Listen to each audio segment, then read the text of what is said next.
ब्रह्मदेव द्वारा वरदान प्राप्त कर चुके काशी के नवीन सम्राट दिवोदास ने उनके समक्ष अपना तर्क सदक पक्ष रखा तो फिर स्वामी ने भी निश्चय कर लिया। उमा, मुझे काशी छोड़कर जाना होगा।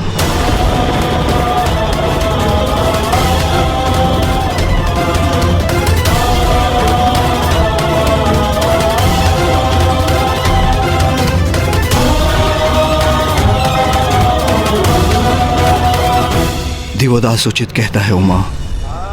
ब्रह्मदेव ने उन्हें वचन दिया है, उनके वचन का मान तो मुझे किसी भी अवस्था में रखना होगा। उचित है नाथ, मैं भी आपके साथ चलूंगी। हम कैलाश लौट चलेंगे। चलिए स्वामी। नहीं उमा, आप जगत माता हैं, स्वयं प्रकृति हैं।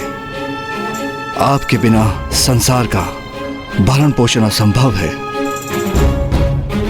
देवताओं के अभाव में संसार की रक्षा हेतु आपका यहां उपस्थित रहना अति आवश्यक है। मुझे काशी छोड़कर जाना होगा।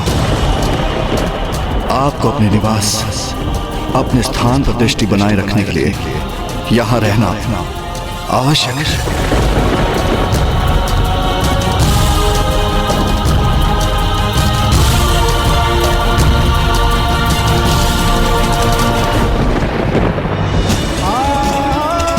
स्वामी,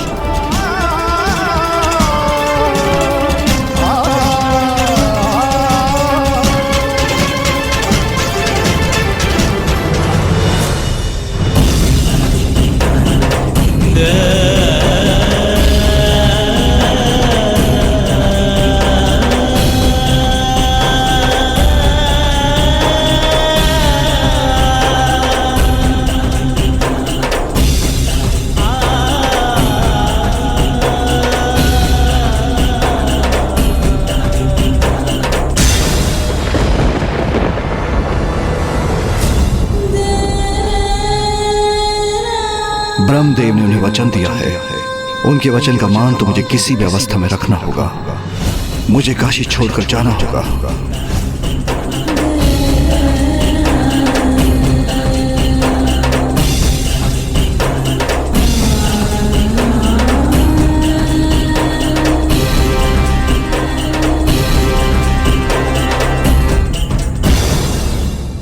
जिस दिवस काशी मेरे स्वामी से रिक्त हुआ, उसी दिवस देवताओं के अंश भी काशी छोड़कर चले गए।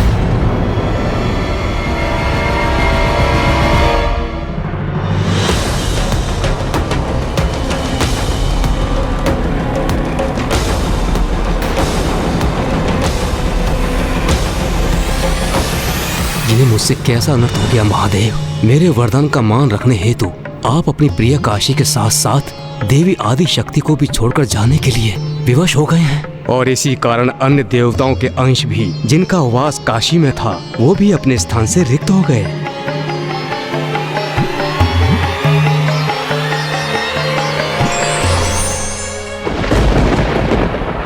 और तब से मैं मेरे स्वामी के आदेश का पालन करते हुए यहाँ स्थित हूँ और उनके लौटने की प्रतीक्षा कर रही हूँ।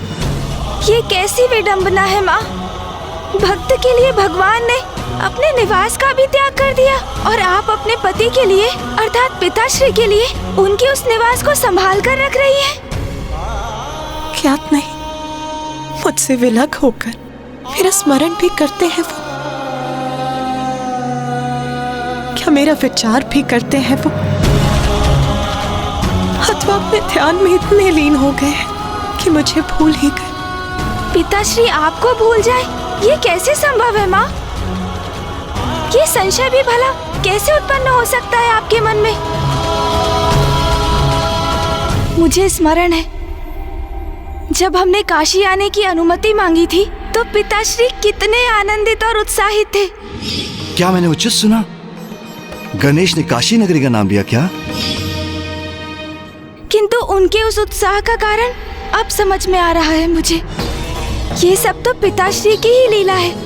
उन्हें तो आरंभ से ही ज्ञात था माँ कि ज्ञानारी जी को पिशाच योनि से मुक्ति दिलाना तो मात्र एक कारण था। मेरे और भैया के यहाँ आने का और आपकी और पिताश्री के अंश के वियोग से अवगत होने का, और हमारे यहाँ आगमन का वास्तविक कारण तो पिताश्री के अंश उनकी प्रिय काशी लौटाने का उपाय ढूंढना है। माता, माता, माता, माता। ये तो ऋषि जगेश्वी है। माता, ऋषिवर, ऋषिवर, ऋषिवर उठिए। माता, मेरे प्राण जाने को हैं। बस एक बार प्राण त्यागने के पूर्व महादेव के साक्षात दर्शन करने का इच्छुक हूँ माता। अब आप ही इसका कोई उपाय कर सकती हैं माता। साक्षात दर्शन करवा दीजिए महादेव, महादेव। ऋषिवर स्वयं को संभालिए। गणेश, जल लेकर आओ। हाँ भैया, अभी लाया। महादेव। गणेश, शीघ्रता करो। ऋषिवर। हाँ भैया, ये लीजिए जल, ये लीजिए ऋषिवर, जल ग्रहण कीजिए। ऋषिवर लीजिए, लीजिए जल ग्रहण कीजिए।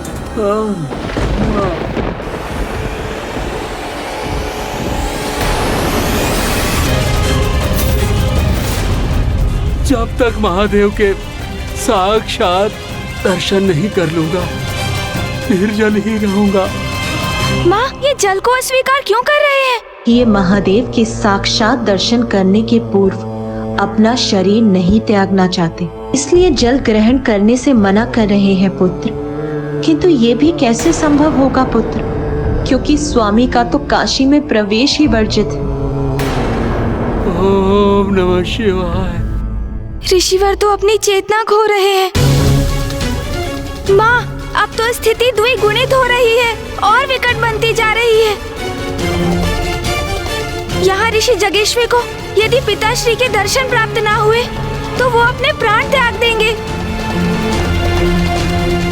और बाहर ज्ञानारी जी का पिशाच बड़ी आतुरता से भैया और मेरे द्वारा उनकी मुक्ति का उपाय करने की प्रतीक्षा कर रहे हैं।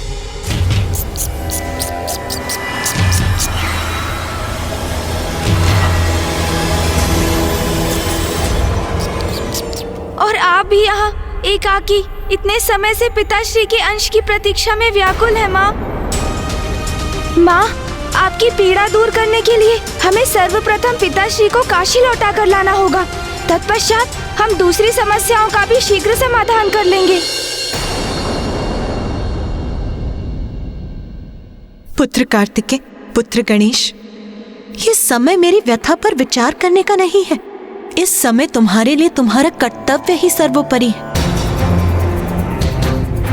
पुत्र, ज्ञानरी का पिशाच ही तुम्हें काशी लेकर आया है, इसीलिए सर्वप्रथम तुम्हें उसी की समस्या का निवारण करना चाहिए, उसे मुक्ति दिलाने का उपाय करना चाहिए पुत्र। किंतु माँ, हम तो कितने समय से इसी का प्रयास कर रहे हैं और बार बार उसमें विफलता ही प्राप्त हो रही है हमें। हाँ माँ, पिताश्री यहाँ नहीं है तो काशी में पिशाच योनि से मुक्ति तो असंभव है, और यदि काशी में उन्हें मुक्ति प्राप्त नहीं हो सकती तो फिर हम कहाँ ले जाएंगे उन्हें? माँ, कहाँ ले जाकर मुक्ति दिलाएंगे ज्ञानारी जी के पिशाच को? हाँ माँ।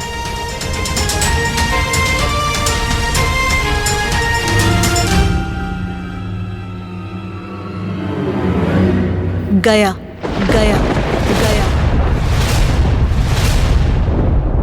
उसे गया ले जाओ पुत्र, वहीं उसकी मुक्ति संभव है।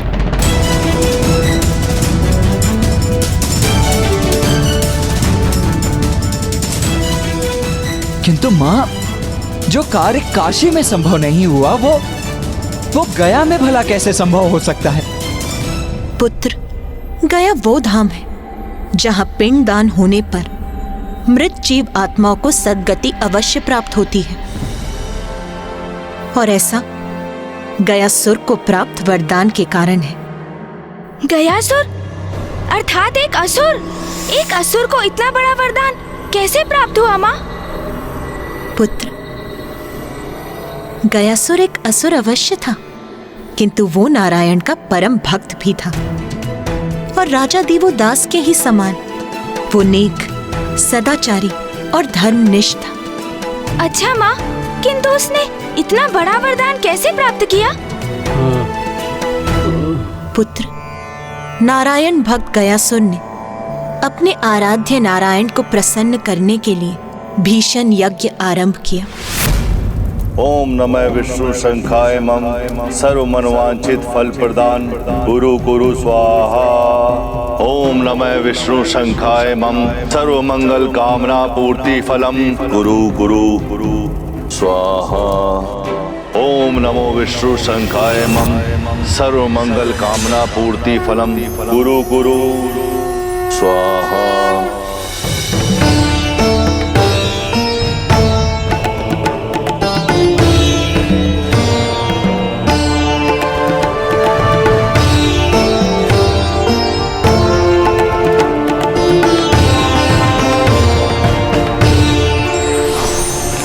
पुत्र गयासुर,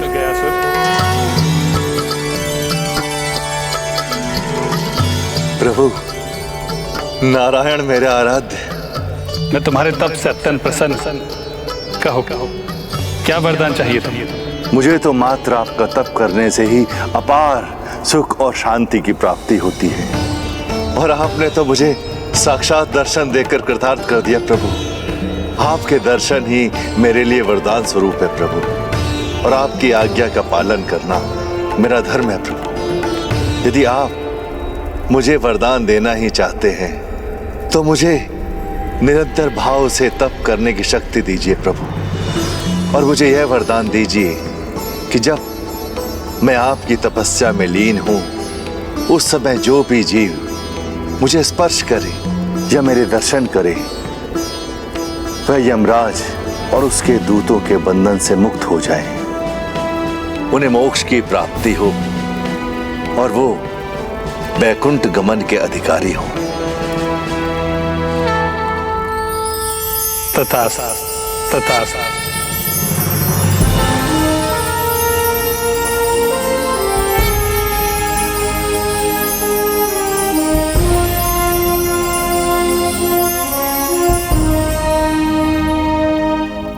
आपके इस आशीर्वाद के लिए आपका कोटि कोटि धन्यवाद प्रभु। और इस प्रकार गयासुर के वर प्राप्ति से सृष्टि का संतुलन बिगड़ने लगा। दुर्जन अत्याचारी पुरुष पाप कर गयासुर का स्पर्श कर लेते थे और मोक्ष पाकर वैकुंठ पहुंच जाते थे। हम पापियों के साथ न्याय करने में, उनको दंडित करने में असमर्थ हैं प्रभु, और गयासुर के प्रभाव से पापी भी मोक्ष के अधिकारी बने हुए हैं और अधिकतर जीव मोक्ष की प्राप्ति कर रहे हैं। इसलिए पुनर्जन्म का चक्र भी खंडित होता जा रहा है। यह अनर्थ कब तक होता रहेगा महाराज? आप यथाशीघ्र कुछ कीजिए, अन्यथा सृष्टि का घोर अनिष्ट हो जाएगा। मैं शीघ्र अतिशीघ्र इस चिंता को त्रिदेव के समक्ष रखूंगा। अब वही इसका कोई समाधान सुझाएंगे।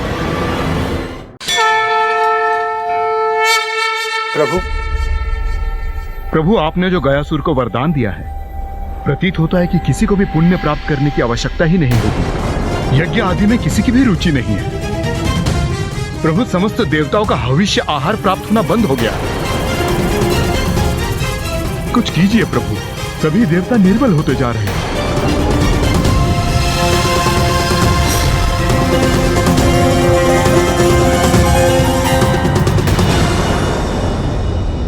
महादेव, यदि ऐसा ही होता रहा तो जिस संसार की रचना आपने और माता आदिशक्ति ने की है वो जीवों से रिक्त हो जाएगा।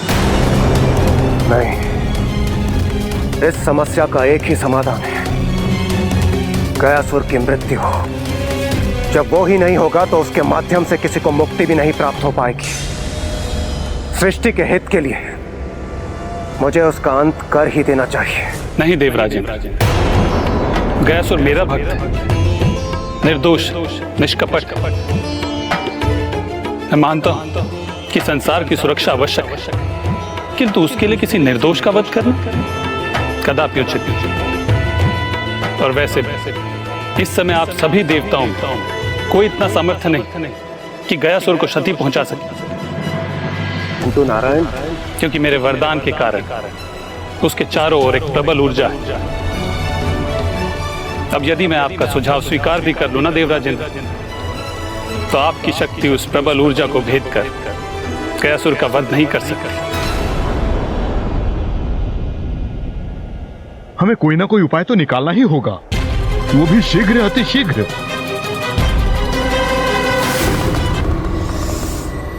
मेरे पास एक उपाय है।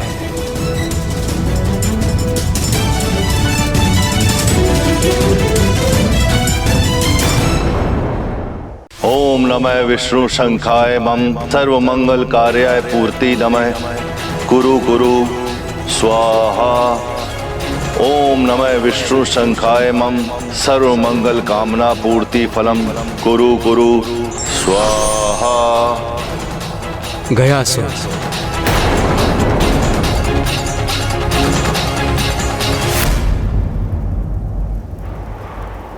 प्रणाम ब्रह्मदेव।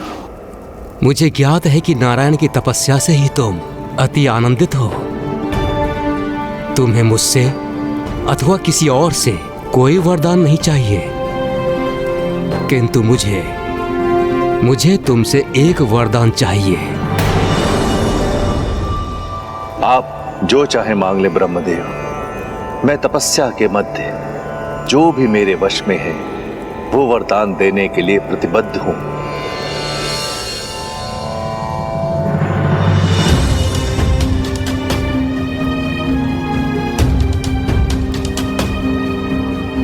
गयासुर, नारायण द्वारा तुमको दिए गए वरदान से पवित्र हुए तुम्हारे तन पर विराजमान होकर मैं यज्ञ करने का इच्छुक हूं।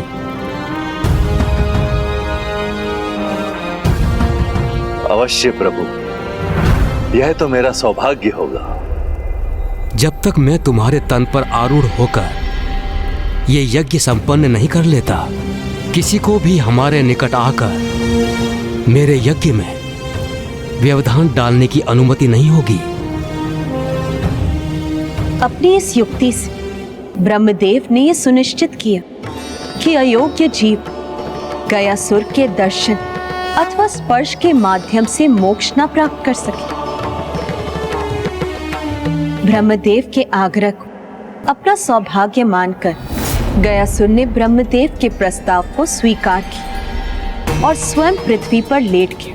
उसका विशाल शरीर 5 कोस के क्षेत्र में फैल गया और ब्रह्मदेव उस पर स्थित होकर यज्ञ करने लगे।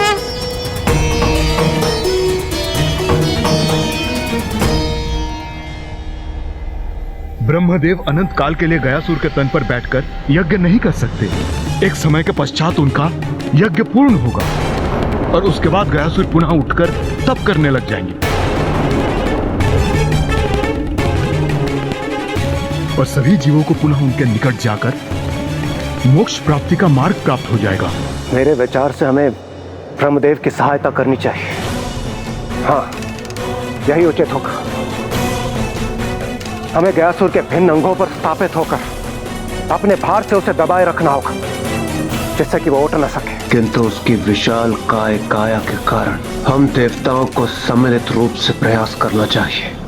संसार की भलाई एवं सृष्टि के नियम पूरक संचालन के लिए गयासुर का पृथ्वी पर लेटना ही आवश्यक था, और जिसके लिए देवताओं ने एक सम्मिलित प्रयास किया। देवता गयासुर को उठने से रोकने के लिए उनके भिन्न भिन्न अंगों पर जाकर स्थित हो गए। हमारे भार से गयासुर पर कोई प्रभाव नहीं पड़ रहा। हमें उस पर और भी भार डालना होगा।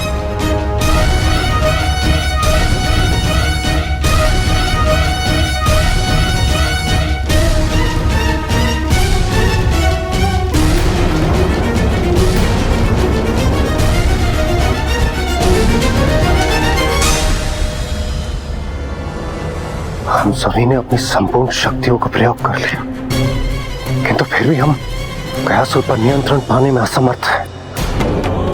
इससे चिंतित सभी देवता महादेव का आवाहन करने लगे और अंततः महादेव उन सभी के समक्ष प्रकट हुए।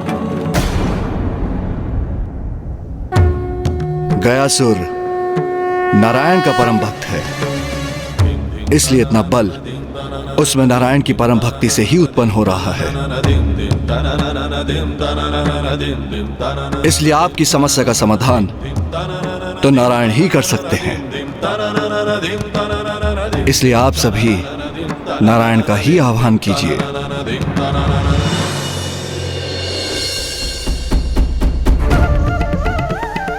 ओम नमो नारायणाय नमः। ओम नमो नारायण नमः। ओम नमो नारायण नमः। ओम नमो नारायण नमः।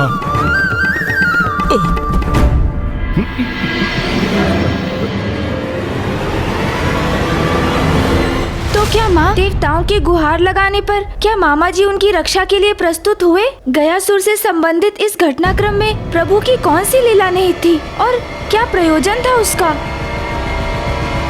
सभी देवतागण गयासुर को भूमि पर स्थिर रखने का भरसक प्रयास तो कर रहे थे, किंतु समय गयासुर की असीम शक्ति के समक्ष पर्याप्त नहीं था। यज्ञ की पूर्ण आहुति करनी पड़ती है, इसलिए मुझे भी इस यज्ञ की समाप्ति करनी होगी। तथा सभी देवता महादेव की सहायता के लिए प्रार्थना करने लगे और अंततः महादेव प्रकट।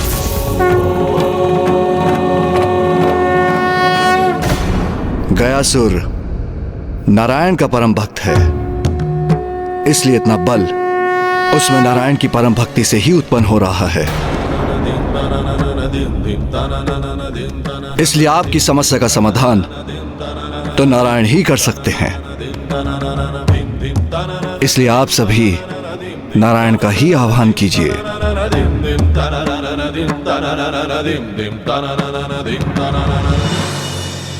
ओम नमो नारायणाय नमः। ओम नमो नारायण नमः। ओम नमो नारायण नमः। ओम नमो नारायण नमः।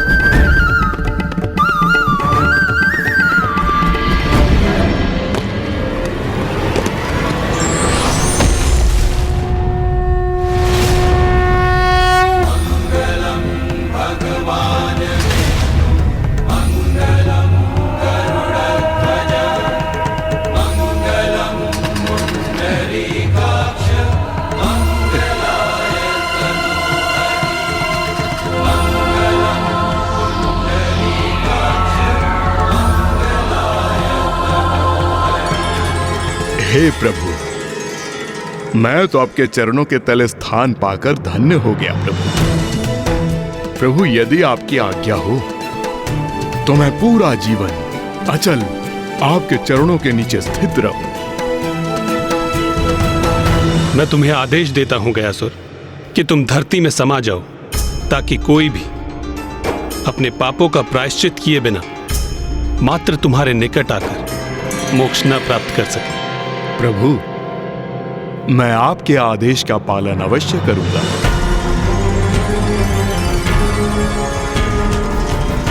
तुम्हारे इस त्याग से मैं अत्यंत प्रसन्न हूं। मांगो गयासुर, वरदान मांगो। मैं तो आपका भक्त हूं प्रभु, और आपके भक्त को किसी भी स्थिति में मात्र जन कल्याण ही सूझता है। इसीलिए आप मुझे ये वरदान दीजिए कि आप मेरे हृदय में सदैव जब तक सृष्टि रहेगी श्री विग्रह रूप में स्थित रहेंगे प्रभु। और इस क्षेत्र में जो भी अपने पूर्वजों का पिंड दान करेगा उसे सद्गति की प्राप्ति होगी प्रभु।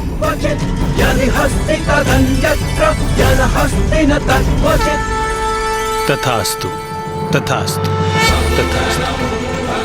गयासुर, मैं तुम्हें वरदान देता हूं कि भूमि में समाने के पश्चात तुम्हारे शरीर के ऊपर की भूमि को पवित्र गया भूमि कहकर पुकारा जाएगा, और जो कोई भी अपने पूर्वजों का पिंडदान इस भूमि पर करेगा उसके पितरों को सद्गति प्राप्त होगी। और जिस दिवस इस पावन भूमि पर पिंडदान होना बंद हो गया, उस दिवस तुम्हें धरती के ऊपर आने की अनुमति होगी। मुझे मनोवांछित फल देने के लिए धन्यवाद प्रभु। अब कृपा कर आपके आदेश का पालन करने में मेरी सहायता कीजिए प्रभु।